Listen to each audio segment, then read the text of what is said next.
Place à l'invité politique. Je reçois ce soir Nicolas Dupont-Aignan, président de Debout la France et candidat à la présidentielle. Bonsoir Nicolas Dupont-Aignan. Bonsoir Olivier Galzi. Pas encore réagi à cette actualité évidemment très importante pour la droite française. Le phénomène François Fillon, regardez, c'était l'image du jour. Il était heureux aujourd'hui. Il peut 44%, 16 points devant Alain Juppé, 24 points devant Nicolas Sarkozy. Vous l'auriez imaginé ça, Nicolas Dupont-Aignan? Eh bien, je vais vous dire, ça prouve qu'il y a 3 semaines ou un mois, il était à 10%.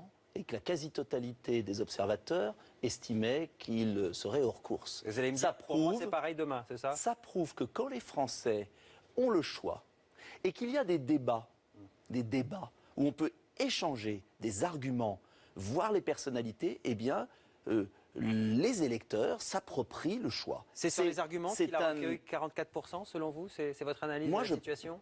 Écoutez, je pense que d'abord, il faut faire attention, ce sont les électeurs des Républicains.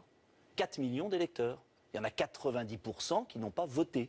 Donc ce sont les Républicains qui ont choisi, j'allais dire, le meilleur vendeur de la boutique républicaine. Mais est-ce que le produit sera différent ou est-ce que le produit qui sera vendu sera le même?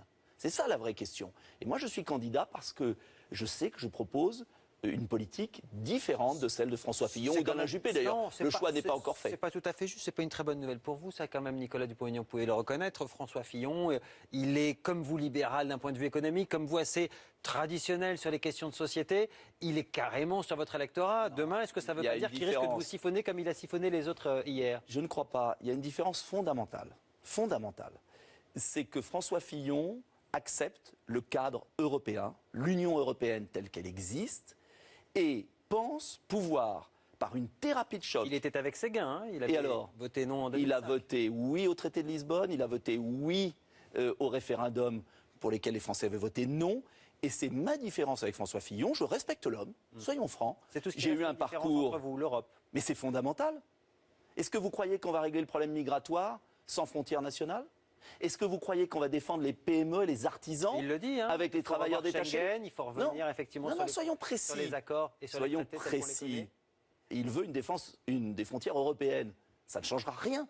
Donc, si on regarde le fond des choses, parce que la politique française, François Fillon était rejeté de tout le monde, maintenant il est le héros. Moi, je regarde le projet. Et mon projet, mon gaullisme, est-ce que le général de Gaulle aurait été soumis à Bruxelles? Non. Donc, la vraie question, c'est que pour résoudre les problèmes des Français, chômage, immigration massive, pauvreté de masse, je suis absolument convaincu qu'il faut renégocier tous les accords et qu'il ne faut surtout pas cette thérapie de choc qu'il nous prépare, qui va déclasser le pays. Donc il y aura un débat honorable. Moi, je me réjouis qu'il y ait des candidats à la présidentielle qui soient des femmes et des hommes respectables et qu'on puisse débattre projet contre projet.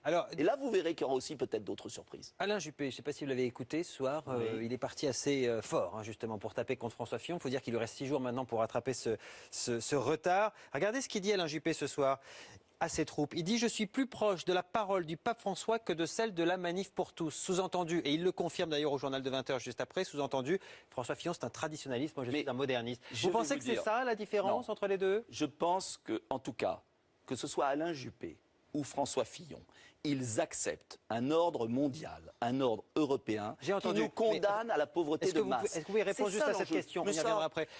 La question effectivement du vote catholique, elle est mise sur le tapis ce soir par Alain Juppé. Il a raison. Je ne pense pas que ce soit décisif. C'est pas votre analyse? Non, c'est pas mon analyse. Mon analyse, c'est que les Français qui ont voté ne sont pas les Français dans leur ensemble. Je respecte les électeurs des Républicains.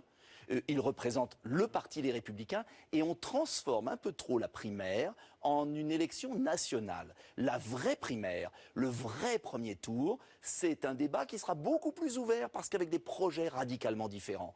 Et là, on va aussi entendre François Fillon et pouvoir lui poser des questions si c'est lui ou Alain Juppé si c'est lui. Un mot sur le discours de Nicolas Sarkozy hier soir que vous avez dû écouter, j'imagine. Vous l'avez trouvé comment, ce retrait? J'ai trouvé un discours très digne. Et vous savez très bien que je n'ai pas toujours été d'accord avec Nicolas Sarkozy.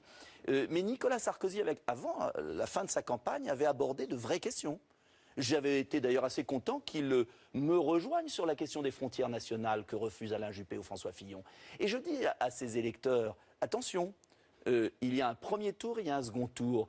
Et ne prenons pas ce résultat de 4 millions d'électeurs comme le résultat de la majorité des Français, car je ne crois pas que la majorité des Français veulent souffrir inutilement. C'est une On sélection, nous prépare. la primaire. C'est une sélection. C'est une On sait sélection bien pour que les c'est- Républicains. On sait bien que c'est pas la Eh présidentielle. bien oui, mais attendez. Mais Que l'on Nicolas propose aux Dupont-Aignan, quand vous Français voyez les ce qui mêmes s'est débats, passé, quand vous que l'on voyez- propose aux Français pour le premier tour de l'élection présidentielle, les mêmes débats, la même ouverture des débats, que vos chaînes organisent les mêmes débats, et des surprises Fillon à la Fillon, vous en aurez d'autres. Avec le recul, du coup, vous regrettez pas de ne pas avoir participé à cette primaire? Sûrement pas. Puisque tout a été déjoué, vous auriez peut-être Sûrement pu pas. déjouer, comme vous le dites, les pronostics. Sûrement pas. Car en vérité, vous savez, il y a une belle phrase de Philippe Séguin, vous parliez de François Fillon, j'étais avec François Fillon aux côtés de Philippe Séguin. Et Philippe Séguin disait une chose très juste. Il disait les détaillants, les commerces politiques, s'approvisionnent aujourd'hui chez le même grossiste, l'Union européenne, qui nous dicte sa loi. Eh bien moi, il ne suffit pas de changer le vendeur. Vous pouvez prendre un vendeur plus honnête, un vendeur plus sympathique, plus rassurant. Mais si le produit est le même que sous les socialistes, et si la souffrance sociale et l'échec économique sont encore pires, dans quel état sera la France? Et moi, je propose une autre politique économique et sociale. Et c'est ça le débat. Et j'attends avec impatience un débat avec François Fillon. Autre réaction, celle d'Emmanuel Macron. Ce soir, pour lui, le constat est simple, je le cite, les partis sont morts. Ils ne savent même plus désigner un leader, puisque même le chef du parti n'est plus légitime. Vous Il n'a pas partagez? tort. Il n'a pas tort.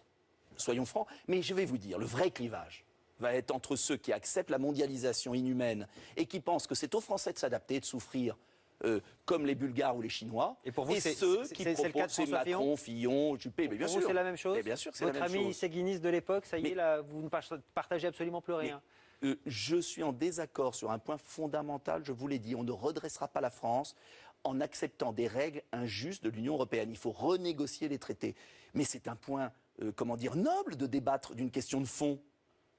Je ne vois pas en quoi ce serait choquant. Et je pense que François Fillon l'acceptera. Et sur le Il a fond lui-même demandé le débat avec ses collègues. Et sur le fond, quand il dit qu'il faut supprimer 500 000 fonctionnaires, par exemple, enfin 500 000 postes de fonctionnaires, C'est une aberration, car qu'on me dise où on va les supprimer, il faut mieux gérer la fonction publique, mais je le dis, il faut d'abord relancer l'emploi privé, il faut relocaliser 1 million d'emplois, ce que je propose avec des mesures spécifiques pour ceux qui produisent en France, il faut relancer le pouvoir d'achat. Et tout l'inverse de ce que veut faire François Fillon, je ne veux pas une cure d'austérité qui aboutisse à la fin à une panne de croissance et à des déficits plus importants. Nicolas Dupont-Aignan, on ne va pas se raconter Je ne veux pas l'histoire. revoir la Grèce. Entre en France. François Fillon et Marine Le Pen, il vous reste quand même très peu d'espace. ce Je soir. m'adresse à tous les Français, ce n'est pas une question d'espace. Et je retiens la leçon de cette primaire, laissez les Français choisir. Il y a 4 millions de Français qui ont choisi, il y en a encore 40 millions qui doivent faire un choix. Et je ne crois pas que ce sera le choix obligatoirement de la souffrance collective inutile. Merci Nicolas Dupont-Aignan Merci à d'être vous. venu répondre à nos questions ce soir. Première réaction, je le rappelle, après ce premier tour de la primaire où François Fillon a récolté plus de 44% des voix. On se retrouve juste après la